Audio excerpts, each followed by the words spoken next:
संसद से पास 4 बिलों को राष्ट्रपति की मंजूरी मिल गई। दिल्ली सेवा बिल को राष्ट्रपति ने मंजूरी दे दी है। मानसून सत्र में संसद में यह बिल पास हुआ था। दिल्ली में अफसरों के ट्रांसफर से जुड़ा बिल, जन विश्वास बिल को भी राष्ट्रपति की मंजूरी, जन्म और मृत्यु पंजीकरण बिल को भी मंजूरी दे दी गई। डिजिटल डेटा प्रोटेक्शन बिल को भी राष्ट्रपति ने मंजूर कर लिया है। अखिलेश शर्मा है हमारे साथ इस बारे में ज्यादा बात करने के लिए। अखिलेश, संसद के दोनों सदनों से पास होने के बाद ये औपचारिकता भरी रही होगी। जी हाँ, ये औपचारिकता भर थी और इस औपचारिकता को पूरा कर लिया गया है। कल ही जो भारत का गजट है उसमें इन चारों ही बिलों को राष्ट्रपति की मंजूरी के बारे में अधिसूचना जारी कर दी गई है। तो अब ये चारों ही बिल अब कानून बन गए हैं।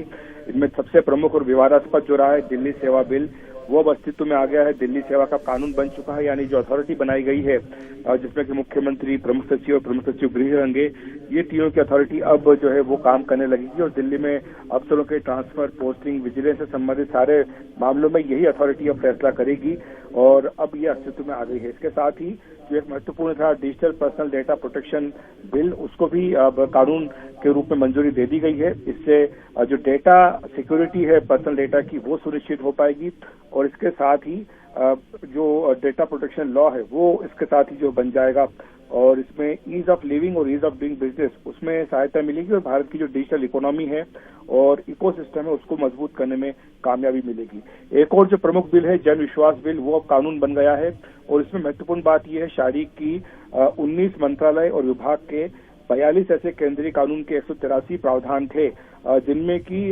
छोटे छोटे जो अपराध थे उनको क्रिमिनलाइज किया गया था, यानी उनमें जेल की सजा हो सकती थी, उन्हें अब डिक्रिमिनलाइज कर दिया गया है। यानी जुर्माना देकर के जो भी इस तरह के छोटे अपराध करता है वो छूट सकता है और इससे जो अदालतों पर बोझ पड़ता था वो कम करने में मदद मिलेगी। इसमें कि environment, agriculture, media, industry, trade, information technology, copyright, motor vehicle, cinematography, food safety, pharmacy, इनसे जुड़े हुए ये तमाम ऑफेंसेस थे जिनको कि अब डिक्रिमिनलाइज इस जन विश्वास कानून के जरिए कर दिया गया। और चौथा जो कानून बना है जिसको कि बर्थ और डेथ का रजिस्ट्रेशन अमेंडमेंट बिल, अब ये कानून बन चुका है। इसमें ये बात होगी शारीक की जो बर्थ सर्टिफिकेट होगा वही अकेला आपकी उम्र का सबूत होगा और यही सारे जो दस्तावेज सरकारी कामकाज है उसमें आपका जो जन्म सर्टिफिकेट है, बर्थ सर्टिफिकेट है, वो काम आएगा। तो ये चारों कानून जो है बन गए हैं।